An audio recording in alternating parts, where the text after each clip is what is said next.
आपको काउंसलिंग पे विश्वास हो, आपको काउंसलर पर विश्वास हो। काउंसलिंग माना जो दर्दी है, काउंसलर को काउंसलिंग पे विश्वास होना चाहिए और काउंसलिंग को काउंसलर पर विश्वास होना चाहिए।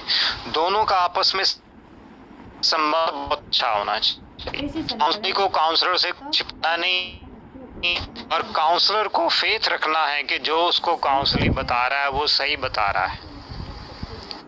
तो दोनों की म्यूचुअल अंडरस्टैंडिंग से, दोनों के म्यूचुअल रिलेशनशिप से हम आगे बढ़ते हैं। तो सबसे पहले इम्पॉर्टेंट बात है फेथ। फेथ माना विश्वास, या जिसको हम ट्रस्ट कहेंगे, जिस बाबा पे निश्चय रखो। इसलिए काउंसलिंग को काउंसलर पर विश्वास अगर होगा तो काउंसलिंग हो जाएगा, है ना।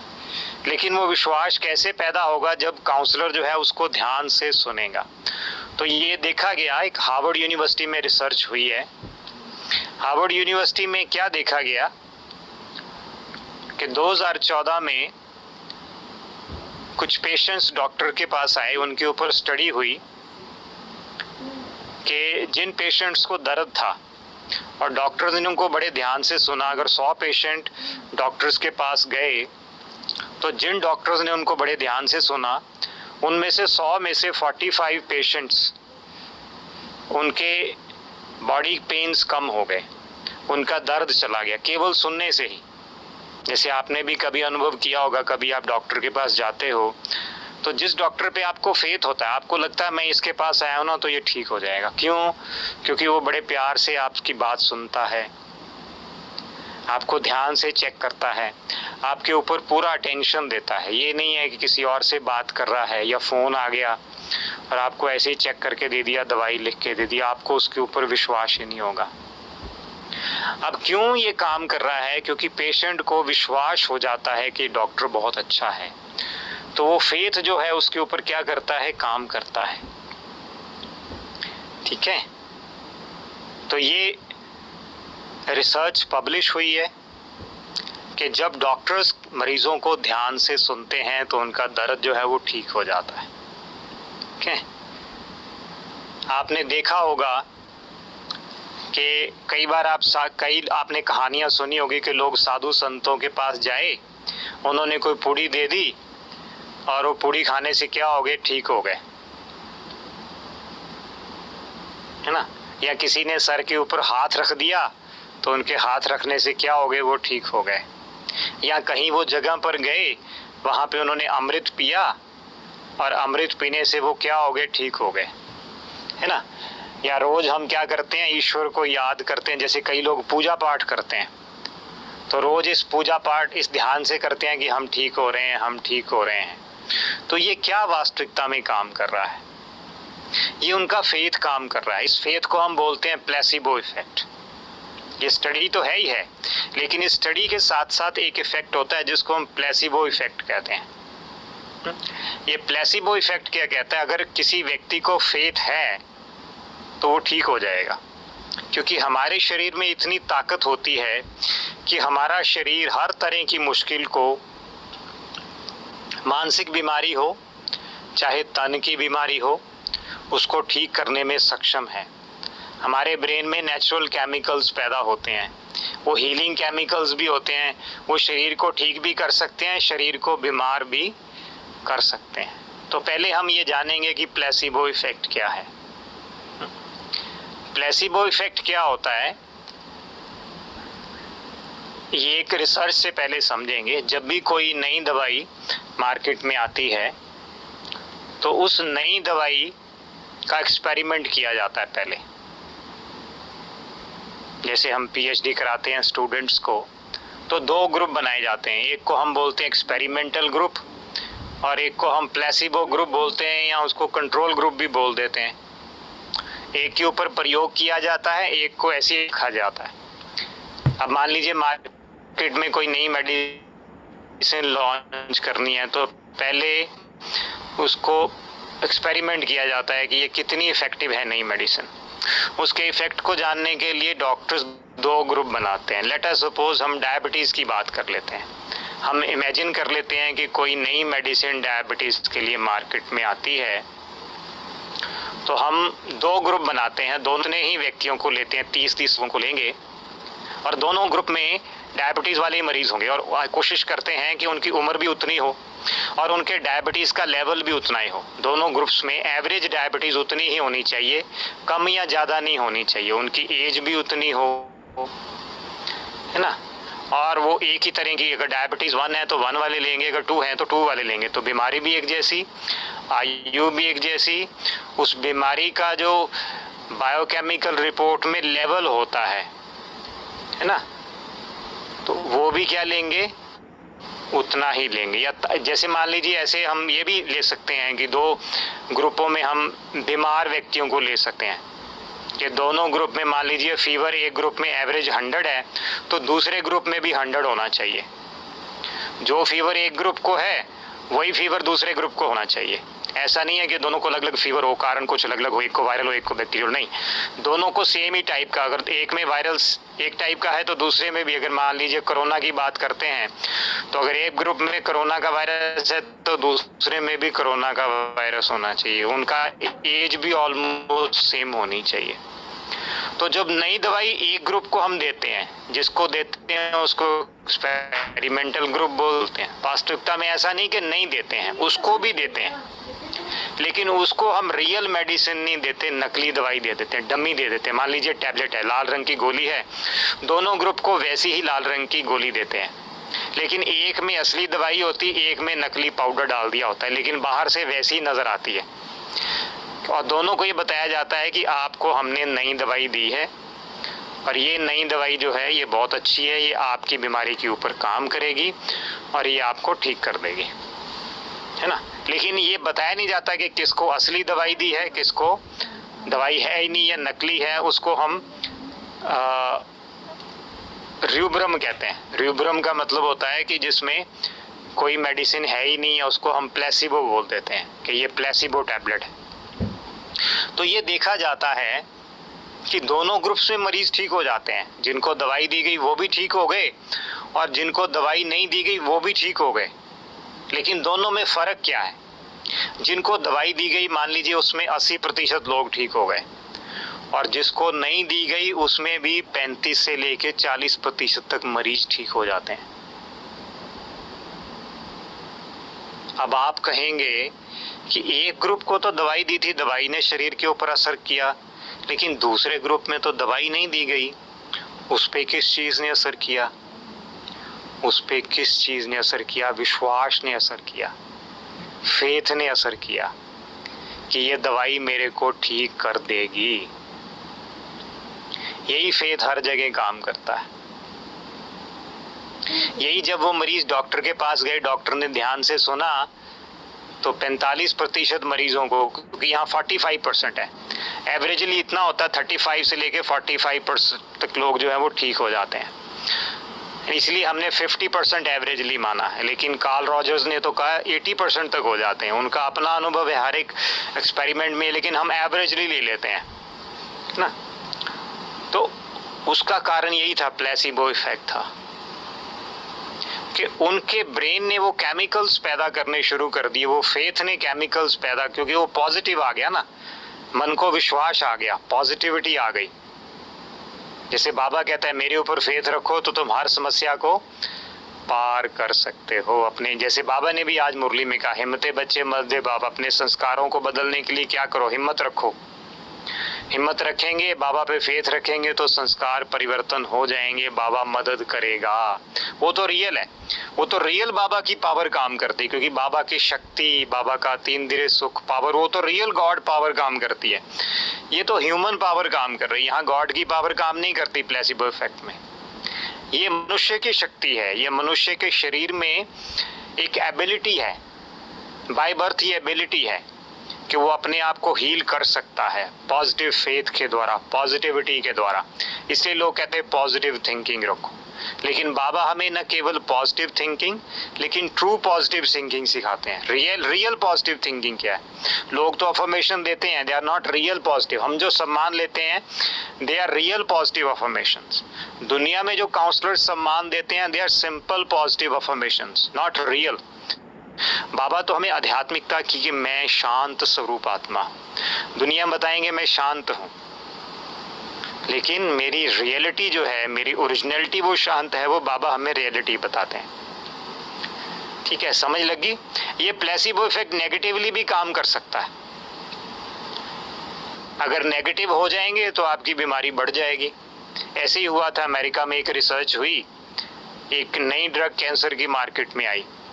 डॉक्टर ने पेशेंट को दिया और बोला कि ये दवाई बहुत अच्छी है, नई लॉन्च हुई है, तुम ठीक हो जाओगे। नया एक्सपेरिमेंट कर रहे हैं, तो मरीज को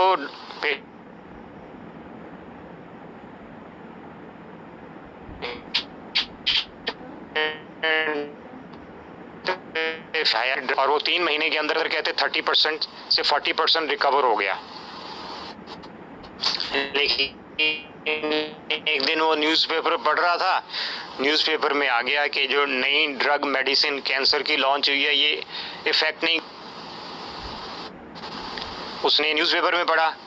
अगले दिन वो टीवी देख रहा था, तो टीवी में भी न्यूज़ में आ गया। अगले दिन कुछ वो डॉक्यूमेंट्री देख रहा था, साइंटिस्ट की डॉक्यूमेंट्री आ रही थी विजुअल, उसमें भी ये बता दिया गया। अब 4-5 जगह से उसने देख लिया कि दवाई का कोई भी असर नहीं है, ये कोई भी असर नहीं करेगी। तो कहते हैं उसका विश्वास डॉक्टर से टूट गया और अगले 4 महीने के अंदर अंदर मरीज मर गया।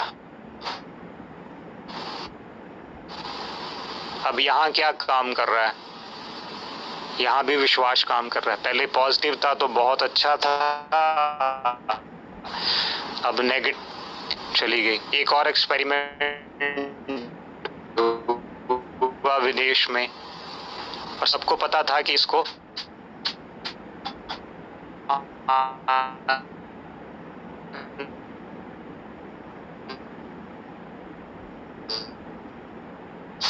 की सजा होगी, इसको डेथ सेंटेंस दिया जाएगा कि एक्सपेरिमेंट का सेंटेंस तो देनी है आपने, इसको मृत्यु दंड तो देना ही है, लेकिन आप इसको ये बोलना है कि तुम्हें सांप का डंक मरवा देना, कि आज से 3 महीने बाद तुम्हें सांप का डंक मरवाया जाएगा। तो कोर्ट में आया वो जो क्रिमिनल था, कैदी था, जज ने उसे ऐसी सजा सुनाई।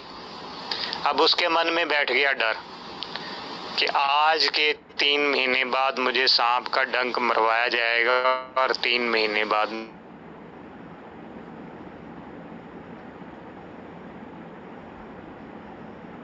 मैं मर जाऊंगा। अब धीरे धीरे उस व्यक्ति के मन में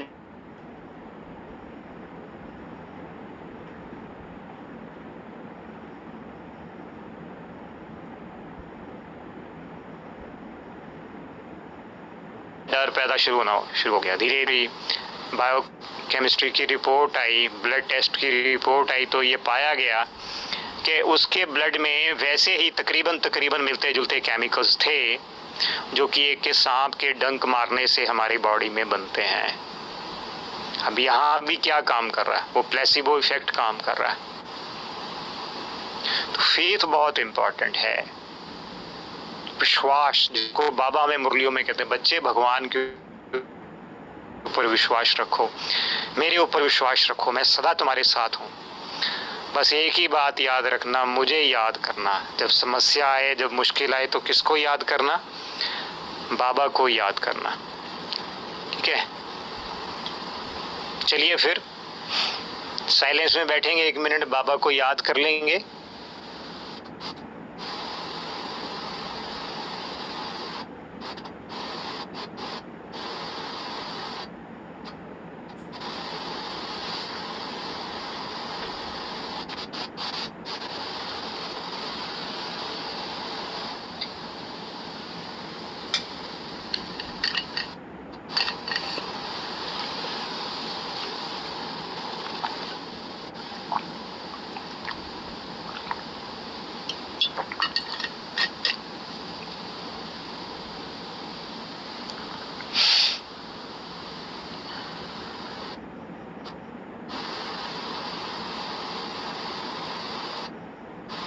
मैं शांत स्वरूप आत्मा भ्रकुटी के मध्य में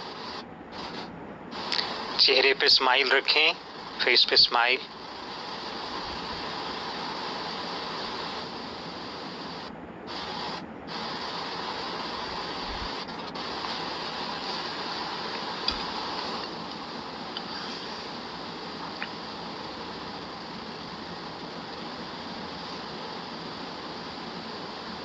ओम शांति। अब ये तो हुई प्लेसिबो इफेक्ट की बात। अभी न्यूरो साइंस क्या प्रूफ देती है कि काउंसलिंग कैसे काम करती है।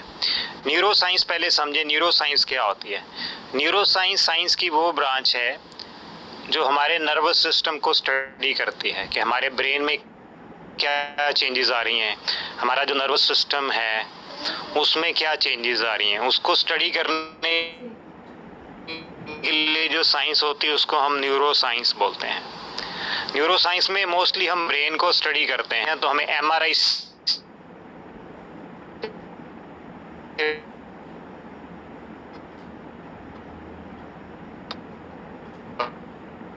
पता चलता है। जब किसी आप डॉक्टर के पास जा होता है, सिर में दर्द हो रहा होता है, एमआरआई करवाओ, तो एमआरआई रिपोर्ट से चेंजेस पता चल जाती हैं, क्या चेंजेस आ रही हैं।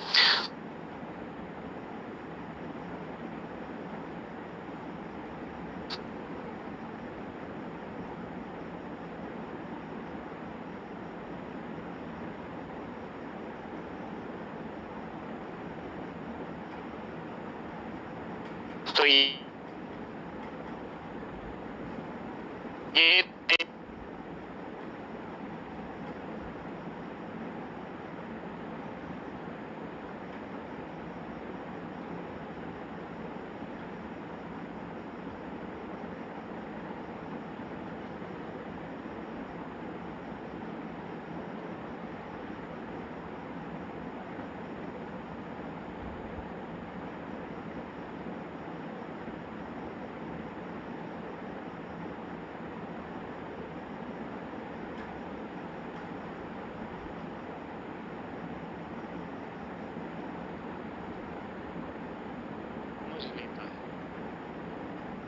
है ना, ये हमारे ब्रेन में कौन सा पार्ट होता है उसको आप बस इतना ही याद रखो, एमिगडाला। ये आपकी अंडरस्टैंडिंग के लिए, एमिगडाला क्या होता है, ये ब्रेन का फियर सेंटर होता है।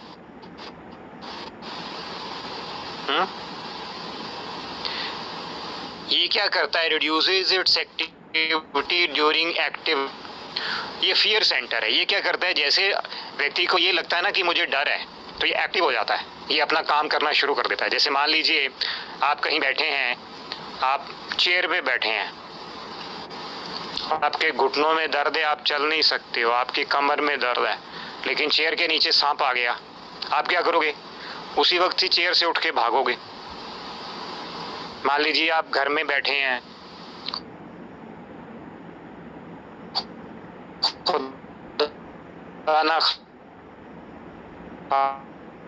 आस्था बाबा ना करे कि कहीं आग लग जाए तो क्या होगा, आप बेड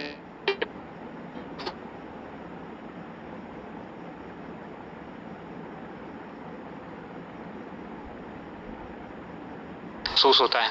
तो इमरजेंसी जब हमारे शरीर को या व्यक्ति जब ये समझता है मेरे को इमरजेंसी है, उसको डर महसूस होता है। कोई जानवर सामने नजर आ जाए जिससे आप डरते हो, गाय आ जाए, या कई लोग गाय से भी डर जाते हैं, कई लोग कॉकरोच से भी डर जाते हैं।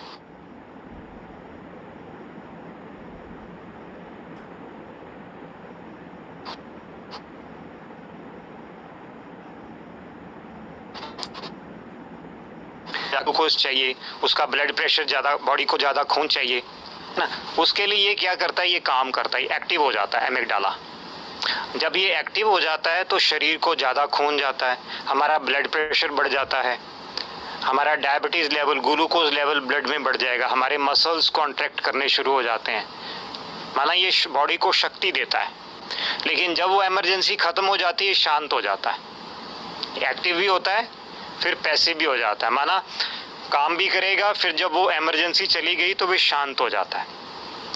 लेकिन ये लगातार एक्टिव नहीं होना चाहिए।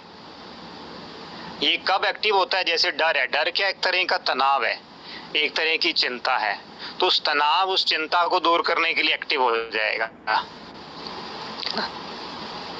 तो ये एक्टिव हो जाता है। लेकिन अगर ये लगातार 3 महीने तक एक्टिव रहे, लगातार चिंता रहे, तो ब्लड में ग्लूकोज का लेवल लगातार बना रहेगा, आपका ब्लड प्रेशर लगातार बढ़ा रहेगा, तो वो बीमारी बन जाएगी। क्योंकि जब कोई चीज़ लगातार रहती है तो फिर नुकसान है, तो हमारे फायदे के लिए बॉडी ने इसको बनाया, ब्रेन ने इसको, ब्रेन में ये पार्ट है हमारे फायदे के लिए। लेकिन अगर ये लगातार रह जाए 3 महीने तो बीमारी हो जाती, फिर डिप्रेशन हो जाएगा, एंग्जाइटी हो जाएगी, कोई ना कोई दिल की बीमारी हो सकती है, डायबिटीज़ की बीमारी हो सकती है, माइग्रेन हो सकता है, जॉइंट्स पेन हो सकता है ना। तो ये देखा गया है कि जब काउंसलिंग की जाती है तो ये शांत हो जाता है, एमिग्डाला शांत हो जाता है। शांत हो जाएगा तो ब्लड प्रेशर कम हो जाएगा, शुगर का लेवल कम हो जाएगा। ये कब होगा? जब व्यक्ति को महसूस होगा कि मुझे सुना गया, जो मैं बात कहना चाहता था। एक्टिव लिसनिंग बहुत इंपॉर्टेंट, यहाँ देखिए लिखा गया है, सक्रिय रूप से सुनने के दौरान मस्तिष्क का भय के अंदर माना एमिग्डाला इसको बोलते हैं, ये इसकी गतिविधि कम हो जाती है। माना इसका केवल उस समय गतिविधि इसकी ज़्यादा होनी चाहिए जब कोई भयंकर प्रॉब्लम है, मुश्किल है, लेकिन जब कोई मुश्किल नहीं है तब ये शांत रहना चाहिए। तो ये शांत हो जाता है उस वक्त। जब ये शांत हो जाएगा तो ब्लड प्रेशर कम, तो अच्छी बात है ना, शुगर लेवल कम, अच्छी बात है। और ये योग में भी ऐसा ही होता है, जब हम मेडिटेशन करते हैं तब भी ऐसा ही होता है, जब आप ब्रीदिंग एक्सरसाइज करते हो, योगा करते हो, तब भी ऐसा ही होता है। लेकिन जब काउंसलिंग की जाती है तब भी ऐसा ही होता है। उसके बाद सेकंड क्या होता है, एक हमारे ब्रेन का फ्रंट पार्ट होता है, फ्रंटल ब्रेन का, उसको बोलते हैं प्री फ्रंटल कॉर्टेक्स। इसका क्या काम है? ये बहुत इंपॉर्टेंट पार्ट होता है ब्रेन का, ये हमारी डिसीजन पावर है। ये जो ह्यूमन बीइंग होते हैं, मानव होते हैं, इसमें क्या होता है, एक्टिवेट होता है। ये हमारी डिसीजन पावर को सेटअप करता है। अगर ये बढ़िया काम करे, अगर ये बढ़िया काम करेगा तो हमारी डिसीजन पावर अच्छी होगी, हम अच्छी तरह निर्णय ले पाएंगे, हमारी एकाग्रता बढ़ जाती है। लेकिन अगर अच्छी तरह से काम नहीं करेगा तो हमारी डिसीजन पावर भी अच्छी नहीं होगी, हमारी एकाग्रता भी अच्छी नहीं होगी, और हम भावुक बहुत हो जाते हैं। जिनमें ये अच्छा काम करता है उनके जो इमोशनल रेगुलेशन है वो बैलेंस्ड रहता है। It controls the emotional regulation of the human being, है ना। तो जब काउंसलिंग की जाती है तो ये अच्छी तरह काम करता है, ये भी एक्टिवेट हो जाता है। और ये जो मनुष्य में एक फ्लाइट और फाइट रिस्पॉन्स होता है, एक्चुअली ये एमिग्डाला जो है ये फ्लाइट एंड फ्लाइट रिस्पॉन्स करता है कि कोई समस्या आई, या तो उससे लड़ो या वहाँ से भाग जाओ। तो जब ये फ्लाइट और फाइट रिस्पॉन्स होता है तो हमारे ब्रेन में 2 तरह के नर्वस सिस्टम होते हैं, एक को बोलते हैं हम सिंपैथेटिक नर्वस सिस्टम, एक को बोलते हैं पैरासिम्पैथेटिक नर्वस सिस्टम। पैरासिम्पैथेटिक हमको शांति देता है, ब्लड प्रेशर कम करता है, शुगर कम करता है, हमारे मसल्स को रिलैक्स करता है। लेकिन जो सिंपैथेटिक नर्वस सिस्टम वो उल्टा काम करता है। ये क्या करेगा, ये सिंपैथेटिक नर्वस सिस्टम को एक्टिवेट करता है। लेकिन जब ये शांत हो जाता है तो फिर पैरासिम्पैथेटिक नर्वस सिस्टम जो है वो क्या हो जाता है, एक्टिवेट हो जाता है। तो काउंसलिंग में ये सब कुछ होता है, इसलिए counselling is a very very scientific technique. Counselling जो है बहुत साइंटिफिक है। और हार्मोनल चेंजेस क्या होती हैं, आप सबको पता है कि हमारी बॉडी में 2 तरह के हार्मोन्स होते हैं, एक को हम बोलते हैं स्ट्रेस हार्मोन, एक और कुछ को बोलते हैं हम हैप्पी हार्मोन्स। तो ये जो स्ट्रेस हार्मोन्स हैं ये कम होते हैं जब काउंसलिंग की जाती है, जब ध्यान से सुना जाता है, एक्टिव लिसनिंग की जाती है।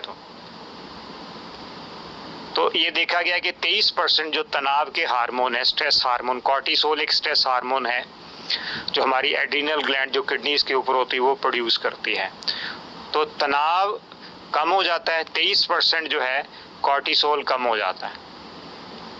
और ऑक्साइटोसिन एक हैप्पी हार्मोन है, इसको हम लव हार्मोन भी बोलते हैं, इसको हम सोशल हार्मोन भी बोलते हैं, इसकी मात्रा बढ़ जाती है काफ़ी अमाउंट इसका बढ़ जाता है। इसको बॉन्डिंग हार्मोन भी बोलते हैं, और ये कैंसर के होने को रोकता है। जिन लोगों में इसका लेवल हाई होता है उनमें कैंसर होने के चांसेस कम होते हैं। भारत में एक प्रथा है कि जब किसी को कोई बीमारी है तो कहते हैं अपने हाथों से दान करो। जब वो व्यक्ति दान करता है तो दूसरों की दुआएं मिलती हैं, उसकी इमोशनल बॉन्डिंग बनती है उनके साथ, तब उसमें ऑक्सीटोसिन रिलीज होता है। तो ये कैंसर की बीमारी से फाइट करने के लिए बहुत क्या करता है, मदद करता है। तो इसका लेवल बढ़ जाता है, हैप्पी हार्मोन्स के लेवल बढ़ जाते हैं, और स्ट्रेस हार्मोन के लेवल जो है वो कम हो जाते हैं। तो these all are the scientific proofs of counselling. ये सारे साइंटिफिक सबूत हैं, लेकिन ये कब काम करेगी, जब विश्वास होगा, क्योंकि फेथ जो है वो आधार है। किसके ऊपर फेथ? भगवान के ऊपर विश्वास, काउंसलर के ऊपर विश्वास, और स्वयं के ऊपर भी विश्वास। जिसे बाबा कहता है ना, मेरे ऊपर विश्वास रखो, बड़ों पर रखो और स्वयं पर रखो।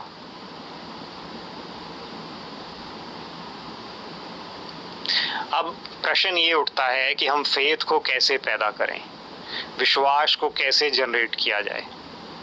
आपके पास एक दर्दी आता है जिसको मुश्किल है, जिसको समस्या है, जिसकी आपने काउंसलिंग करनी है, तो आप कैसे उसमें फेथ जनरेट करेंगे? तो पहली बात तो ये है, आपने सबसे पहले तो उसको ये बताना है कि आपकी हर बात को गोपनीय रखा जाएगा। Whatever you are going to tell me, that will remain confidential. I am not going to disclose anything, whatever you are going to tell to me. आप मुझे जो भी बताएंगे, मैं आपकी किसी भी बात को किसी को बताऊंगा नहीं। ये बात केवल मेरे तक ही रहेगी। बहुत इम्पोर्टेंट है ये बताना उसको। तभी वो व्यक्ति जो आपके पास आया है दिल खोल के आपसे बात करेगा। ये अनुभव की बात है। भले आपने काउंसलिंग की ट्रेनिंग करवा दी, हमारे पास कईयों के फ़ोन आते हैं कि भाई जी मेरे को ये समस्या, हम उनको सब कुछ बता देते हैं, फिर वो मैसेज लिखते हैं, भाई जी आप ना हमारी बात को किसी को बताना नहीं। हमने कहा ये तो हमने आपको ट्रेनिंग के पहले दिन ही बताना था, आपको बताया भी था, लेकिन फिर भी उनको फेथ नहीं होता। वो डरते इसलिए हैं, अपने दिल को नहीं खोलेंगे। इसलिए आपको उनमें फेथ जनरेट करना बहुत, जब तक फेथ नहीं होगा वो मन की बात नहीं बताएंगे, मन को खोलेंगे नहीं, उनको डाउट रहेगा, और डाउट रहेगा तो वो कभी ठीक नहीं हो पाएंगे। इसलिए काउंसलिंग की पहली स्पेशलिटी ये होनी चाहिए कि वो उसमें फेथ जनरेट करे। तो उसके लिए पहले तो उसको ये बताओ कि आप दिल खोल के बताएंगे। अगर डॉक्टर को पूरी बीमारी नहीं बताएंगे तो डॉक्टर कैसे इलाज कर पाएगा? तो बचपन से लेके अब तक उनके लाइफ की पूरी हिस्ट्री आपको सुननी है। बचपन में क्या हुआ था, कहाँ उसने पढ़ाई की, उसके माँ बाप क्या करते थे, माँ बाप की पढ़ाई कैसी थी, उसका कल्चर कैसा था, सभ्यता कैसी थी, माँ बाप का व्यवहार कैसा था, स्कूल में टीचर्स कैसे थे, दोस्त कैसे थे, उसके क्या शौक़ थे, सब कुछ सुनना बहुत ज़रूरी है। कई बार व्यक्ति बताता नहीं, जब वो बातें आपको बोल रहा है तब आप समझ पाते हो कि उसकी क्या अवस्था है। तो सबसे पहले तो उसको पॉजिटिव रिगार्ड देना बहुत ज़रूरी, अनकंडीशनल पॉजिटिव रिगार्ड। जैसे बाबा के घर में आपने देखा होगा, जो भी आत्माएं आती हैं, बड़े बड़े आते हैं, हमारी बहनें उनको बहुत ही प्यार करती हैं, बहुत सत्कार देती हैं, अनकंडीशनल रिगार्ड दिया जाता है बिना उनसे कोई सवाल पूछे। वो व्यक्ति कैसा भी है, डाकू है, गुंडा है, चोर है, छोटा है, बड़ा है, पढ़ा लिखा है, अनपढ़ है, आपने ये नहीं देखना कि इस व्यक्ति ने कौन से कर्म किए हैं, बुरे कर्म किए हैं, अच्छे कर्म किए हैं, जो भी उसके कर्म किए हैं। जैसा बाबा ने कहा ना, रहम दिल, आज की मुरली में बाबा क्या, बच्चे रहम दिल बनो, था ना बाबा की मुरली में, रहम दिल, रहम करेंगे। अगर रहम दिल की भावना होगी तभी उसको हम क्या दे पाएंगे, उसको पॉजिटिव रिगार्ड दे पाएंगे। मैं जब विदेश में था तो वहाँ कल्चर था बहुत अच्छा। भारत में तो कल्चर, बड़े ऑफिसर हैं तो छोटों को रिगार्ड नहीं देते हैं, एक्सपेक्ट करते हैं कि छोटे उन्हें रिगार्ड दें। लेकिन विदेश में एक बार हम एक यूनिवर्सिटी के ह्यूमन रिसोर्स मैनेजर को मिलने गए, तो बहुत बड़ी पोस्ट होती है, तो हमने सोचा कि पता नहीं हमारी बात सुनेगा कि नहीं सुनेगा। लेकिन पहली बार उनकी सभ्यता देखी कि वो बहन थी, वो दरवाजे तक आई, इतनी बड़ी मैनेजर हो, उसने दरवाज़ा खोला और हमें उसने ग्रीट किया, हमने उसने गुड विशेस दी और उसने हमें बड़े रिस्पेक्ट और रिगार्ड से कुर्सी पे बिठाया। तो कई सभ्यताएं, कई कल्चर्स में रिस्पेक्ट रिगार्ड देना बड़ी अच्छी बात मानी जाती है। बाबा ने भी हमको सिखाया है कि रिगार्ड दो, अनकंडीशनल रिगार्ड दो। बाबा ने मुरलियों में क्या कहा कि बच्चे रिगार्ड देना ही रिगार्ड लेना है। हम सबको क्या करें, रिगार्ड दें, सबको आगे बढ़ाएं। तो अगर ये बातें हमारे प्रैक्टिकल में आ जाएं तो ये काउंसलर की बहुत बड़ी स्पेशलिटी है। यही कार्ल रॉजर ने बताया, जो कि ह्यूमनिस्टिक साइकोलॉजी के फादर हैं, जिन्होंने ये कहा कि एक व्यक्ति को सुनने से उसकी 80% समस्याएं दूर हो जाती हैं। उसने ये कहा कि एक्टिव लिसनिंग कब होगी। ये पॉइंट कार्ल रॉजर्स ने बताए हैं, जो बाबा हमें व्यक्त वाणियों में बताते हैं। उसने कहा आपके पास जो भी दर्दी आएगा उसको क्या करो, उसको कोई कमेंट नहीं मारो कि तुमने तो ये गलत किया, तुमने तो ऐसे किया, तुमने तो वैसे किया। दादी गुलजार जी के पास भी एक बार बड़े दीदी क्लास करा रहे थे, तो अनुभव सुना रहे थे। एक बहन दादी जी से मिलने आई, तो उसने दादी जी को सब कुछ बताया और दादी ने बड़े प्यार से बैठ करके उसको सुना और 2 शब्द ही बोले कि अच्छा ये ठीक हो जाएगा। क्यों? उसको पावर दे दी, वाइब्रेशन दे दिया और उस बहन को भी फेथ हो गया कि हाँ मेरी समस्या हल हो जाएगी, और वो हल हो भी गई। तो अनकंडीशनल रिगार्ड देना है, कैसा भी व्यक्ति है ना, उसको हमको क्या देना है, रिगार्ड देना है। इससे उसमें क्या होगा, रिस्पेक्ट उसमें फेथ जनरेट हो जाएगा। वो अपनी बात सुना रहे हैं, आप फोन पे लगे हुए हैं, आपका आई कांटेक्ट नहीं है। वो बचपन की बात सुना रहा है, आप उसको पूछ रहे हो अच्छा आपके जब आपकी उम्र 25 साल थी तब क्या हुआ, आपने उसको बीच में ही काट दिया। नहीं, आप कंटिन्यूटी लेके जाओ। अच्छा ये हुआ था, अच्छा उसके बाद क्या हुआ था, 7th क्लास में ये था, अच्छा फिर जब तुम, अब वो 7th के बाद वो आगे डायरेक्ट चला गया 12th तक, उसको बोलो 7th से लेके 12th के बीच में कुछ ऐसी बात हुई थी जिंदगी में, कोई ऐसी घटना हुई थी जिसको आपको कोई प्रॉब्लम हुई, तो उसको लगेगा ये व्यक्ति मेरे को बहुत ध्यान से सुन रहा है, क्योंकि आप उससे वो प्रश्न पूछ रहे हो जो वो बीच में छोड़ रहा है। तो अगर आप ऐसे उससे प्रश्न पूछेंगे तो उसमें आप में फेथ जनरेट होगा। उससे आई कांटेक्ट रखो, फेस पे आपके कोई भी ऐसे नेगेटिव भाव नहीं आने चाहिए। स्माइल रखेंगे, आत्मिक दृष्टि से उसको देखेंगे, उसको प्योर वाइब्रेशन देंगे। दुनिया के काउंसलर, बाबा के काउंसलर में ये फ़र्क होगा, आप उसको पॉजिटिव रिगार्ड देंगे और पॉजिटिव क्या देंगे, वाइब्रेशंस देंगे। फिर एम्पैथी होनी चाहिए। What is empathy? एम्पैथी का मतलब होता है कि उसकी भावनाओं को अपने मन से समझना। Seeing other person through your own eyes, उनकी आंखों से पूरी दुनिया को देखना, जैसे वो दुनिया को देखते हैं। उनके भावों को समझ सकना। अगर वो दुखी हैं तो उनको बोलो मैं आपके दुख को समझ सकता हूँ, आपने ज़िंदगी में बहुत दुख झेले हैं, बहुत तकलीफ़ें झेली हैं, अब आप इनसे बाहर निकल सकते हो, आपकी समस्याओं का हल है। आप आशावादी रहें। ये समस्याएं सबके साथ ज़िंदगी में आती हैं, आपके साथ आई हैं तो कोई बड़ी बात नहीं, ठीक हो जाएगा। आप उसको उमंग उत्साह से लेके आओ। ऐसा नहीं बोलना आपने तो ये नहीं करना था ना, ये क्यों कर दिया, ये क्यों कर दिया, ये क्यों कर दिया। बोलो ज़िंदगी में सबके साथ ऐसा होता है, केवल आपके साथ ही नहीं हुआ। जैसे एक बहन का भी फ़ोन आया कि भाई बेटे ने शरीर छोड़ दिया, मेरे साथ ही ज़िंदगी में ऐसा क्यों हुआ। उनको बताया कि केवल आपके साथ ही ऐसा नहीं हुआ है, मैं आपकी भावनाओं को समझ सकता हूँ, मैं आपके दुख को समझ सकता हूँ, आप बहुत दुखी हैं,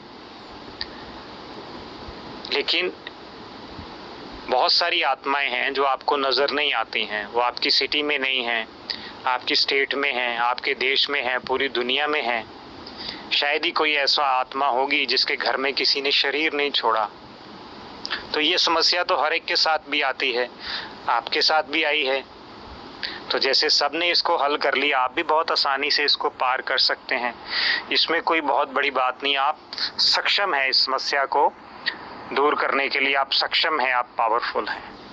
लेकिन आपने उसकी भावनाओं को समझना है, उसके एहसास को समझना है कि हम आपके दुख को समझते हैं, आपको बहुत भारी दुख आया है, हम आपकी मदद करेंगे आपको इस दुख से बाहर निकालने के लिए।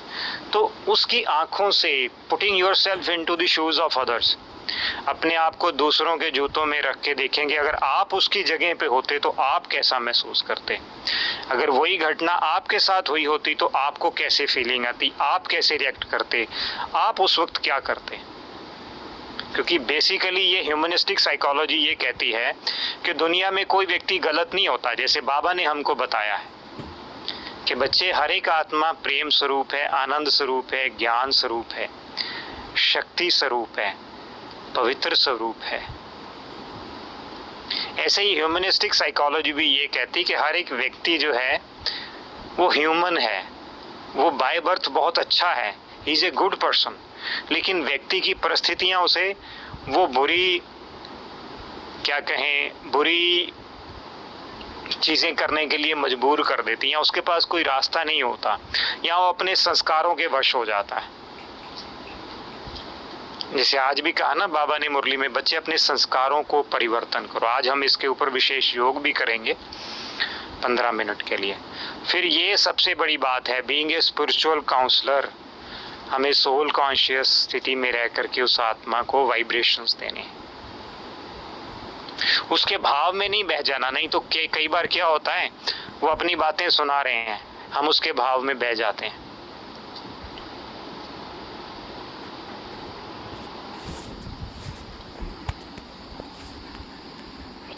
ऑनेस्टी, ईमानदारी, ये बहुत इम्पोर्टेंट है। आप खुद भी उसके साथ ईमानदार रहें और उसको भी आप मोटिवेट करें कि वो ईमानदारी से आपको अपने दिल की हर बात बताएं। आपको उन्हें बिना शर्त के उनको स्वीकार करना है, जैसे बाबा हमें करता है ना। बाबा ने हमारा कोई अवगुण देखा, हमने कुछ भी, कितने भी बुरे कर्म किए हों, हमें कोई भी क्वालिटी ना हो, लेकिन बाबा ने हमें स्वीकार कर लिया ना। बाबा ने हमें अतीन्द्रिय सुख का अनुभव कराया। बाबा कहता है मैं तुम्हारा क्या हूं, आशिकों के माशूक हूं। बाबा कहता है मैं तुम्हारा माशूक है, हम क्या हैं, उसके आशिक हैं। तो हम कितने क्या हैं, खुशकिस्मत है ना। तो जैसे बाबा जो है बिना शर्त के हमें स्वीकार करते हैं, बाबा बिना शर्त के हमें प्यार करते हैं, हर समय करते हैं। जब भी आप बाबा को दिल से याद करते हो,